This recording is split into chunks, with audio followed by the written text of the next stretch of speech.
शिक्षा का इस्लामीकरण करने का ये सवाल बिहार में छुट्टी को लेकर के एक नया सर्कुलर जो है वो जारी किया गया है। उसके बाद ये प्रश्न उठा है।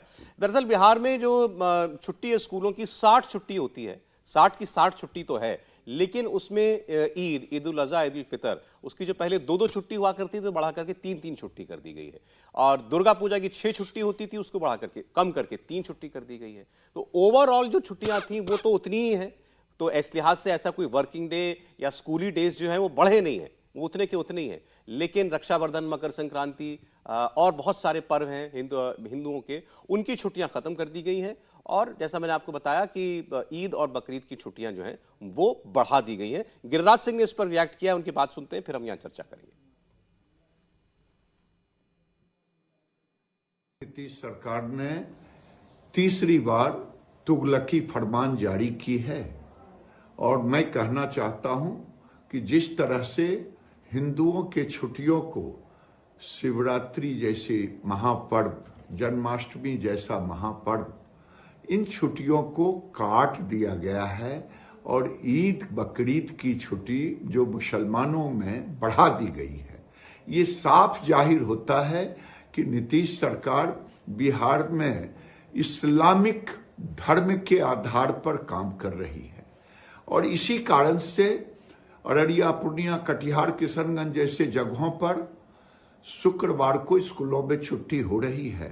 अब तो लगता है कि पूरे बिहार में शुक्रवार को ही इस्लामिक छुट्टी करने की योजना बना रही है ये सरकार।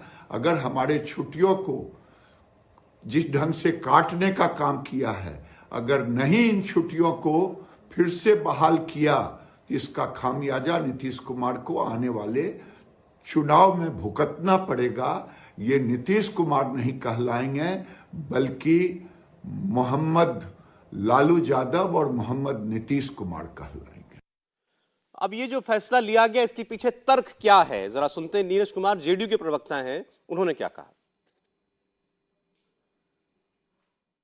यह दुष्प्रचार किया जा रहा है कि बसंत पंचमी की छुट्टी नहीं, अरे बसंत पंचमी की छुट्टी भी है, महाशिवरात्रि की छुट्टी भी है, जानकी नवमी की भी छुट्टी है, बुद्ध पूर्णिमा की भी छुट्टी है, गुरु कबीर जयंती की भी छुट्टी है, श्री कृष्ण जन्माष्टमी की भी छुट्टी कायम है, दुर्गा पूजा की छुट्टी 3 दिन है, दीपावली, चित्रगुप्त पूजा, छठ पूजा की छुट्टी 2 दिन पहले रहता था, अब 3 दिन किया गया है। साथ ही साथ जो इस्लाम धर्म मानने वाले लोग हैं उनकी कुछ एक छुट्टियों की कार्य अवधि बढ़ाई गई है और सबे बारात की छुट्टी घटाई गई है। लेकिन इसको धर्म के चश्मे से देखने से बेहतर होगा कि शिक्षा के अधिकार अधिनियम के चश्मे से देखना आवश्यक है। समीर जी, कैसे देखते हैं इस पूरे विवाद को आप? देखिए, बिहार में जिस हिसाब से नीतीश कुमार की सरकार और लालू प्रसाद यादव की सरकार गठबंधन की चल रही है और जिस हिसाब से उन्होंने जातिगत सर्वे जारी कर ये तय किया था कि 2024 के लोकसभा चुनाव में और उसके बाद के विधानसभा चुनाव में उन्हें कैसे राजनीति वहां सेट करना है बिहार के अंदर, यह उसी का एक उदाहरण है। यह जानते हैं कि 2024 के अंदर उन्हें चुनाव लड़ना है और उन्होंने उसी धर्म के आधार पर विभाजित करने की कोशिश की है छुट्टियों के आधार पर। वो जानते हैं कि उन्हें मुस्लिम वोट एक तरफा चाहिए, दूसरे चाहिए। अब देखिए, अम्बेडकर जयंती की छुट्टी उन्होंने वहां दे दी जो पहले नहीं थी, हिंदू धर्म की कुछ छुट्टियां कम कर दी। तो सीधे सीधे ये वोट विभाजन की राजनीति उनको ध्यान में आ रहा है कि जहां से उन्हें वोट मिलना है, भारतीय जनता पार्टी को जो पक्ष वोट करता है या भारतीय जनता पार्टी की विचारधारा से जो जुड़े हुए लोग हैं, उस धर्म की छुट्टियां कैसे कम की जाए और जो नीतीश कुमार और लालू प्रसाद की राजनीति को सूट करते हैं उस धर्म, उस संप्रदाय के लोगों की छुट्टियों को कैसे बढ़ा के उन्हें कैसे प्रोत्साहित किया जाए और उन्हें कैसे अपने पक्ष में लाया जाए।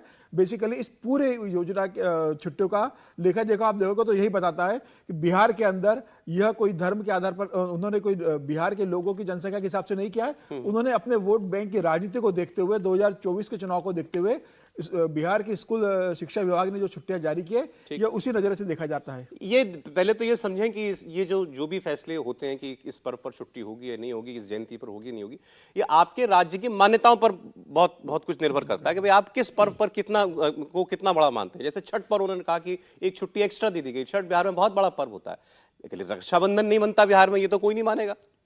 नहीं सौरभ जी, मुझे तो जन्माष्टमी हो रहा है कि संविधान विरोधी कोई सरकार इस तरह से कैसे हो सकती है। जिन पर्वों पर पहले से, और ठीक है अगर कोई राज्य में कोई एक पर्व हो, किसी खास समाज, किसी खास समुदाय और या किसी खास क्षेत्र में भी वो मनाई जाती हो तो चलो ठीक है, लेकिन हिंदू और मुसलमान की छुट्टी कैसे इस वक्त बढ़ घट सकती है, किसी भी तरह से कैसे बढ़ घट सकती है। और मुझे तो पहले लग रहा था कि हो सकता है कि अफवाह हो, हालांकि वो नोटिफिकेशन मैंने देखा जो शिक्षा निदेशक की तरफ से आया है, उसमें जो सबसे ज्यादा चिंता वाली बात है मुस्लिम त्योहारों की छुट्टियां बढ़ाना और वहां लिखना कि अगर मुस्लिम बहुल इलाका है तो वहां जो साप्ताहिक अवकाश है वो रविवार की बजाय शुक्रवार किया जा सकता है। और आपको ध्यान में होगा कई ऐसे क्षेत्र थे जहां से खबरें आई थीं कि वहां पर मुस्लिम बहुल इलाका था, तो मौलाना ने कहा, उसके बाद प्रिंसिपल पर दबाव बनाया और कहा गया कि नहीं नहीं शुक्रवार की छुट्टी होगी। बाद में पता चला कि उसको न डीआईएस के पता है, जिला विद्यालय निरीक्षक को नहीं पता, जो बेसिक शिक्षा अधिकारी उनको नहीं पता और वो छुट्टी कर दी गई। ये वाला खतरा ज्यादा बड़ा है। और अगर लालू प्रसाद यादव और नीतीश कुमार इस वाली राजनीति पर जा रहे हैं, क्योंकि जो आंकड़े आए उसमें 17-18% मुसलमान हैं, तो उनको लग रहा है कि अगर पूरा का पूरा मुसलमान उसके साथ दूसरे वोट जुड़ गए तो हम ये कर पाएंगे, ये ज्यादा खतरनाक है, संविधान विरोधी है, चिंता की बात। शॉर्ट कमेंट देवेंद्र आपका, ये शुद्ध मुस्लिम अपीसमेंट, इस्लामी तुष्टीकरण का मामला है या कुछ और? मुझे नहीं लगता सर ऐसा, क्योंकि ऐसा करने की कोई वजह नहीं है। मुस्लिम वोट और कहाँ जाएगा? बिहार में अगर ऑप्शन को आप देखें तो आरजेडी जेडीयू के पास ही वो मुस्लिम वोट जाना है, कोई और ऐसा तो है नहीं कि वो बीजेपी से उनकी कोई लड़ाई है इसलिए वो अपीज करने के लिए इस काम को कर रहे हैं। निश्चित तौर पे अधिकारियों के लेवल पे वो रीएडजस्टमेंट हुआ है, जैसा कि बताया गया कि जेडीयू के द्वारा कि शब बारात की छुट्टी मान लीजिए आपने कैंसिल की, ईद में उसको बढ़ा दी। हाँ, एक बड़ा मसला ये जरूर है कि जिन अधिकारियों ने या जिस सरकार ने ये तय किया कि आप कैसे मान लेंगे कि रक्षाबंधन में छुट्टी नहीं होनी चाहिए। अगर हिंदुओं के लिहाज से देखें तो किसी भाई के लिए सबसे बड़ा पर्व ये होता है कि रक्षाबंधन के दिन उसको छुट्टी मिलनी चाहिए। किसी बहन के लिए पर्व सबसे बड़ा होता है, उस दिन आप छुट्टी नहीं दे रहे हैं, रामनवमी नहीं दे रहे हैं, ये समस्या जरूर है। लेकिन मुसलमानों में जो संख्या बढ़ी है उसको किसी अपीजमेंट के तहत किया गया। मुझे नहीं लगता कि चुनाव से पहले इतना बड़ा खतरा आरजेडी और जेडीयू उठाना चाहेगी।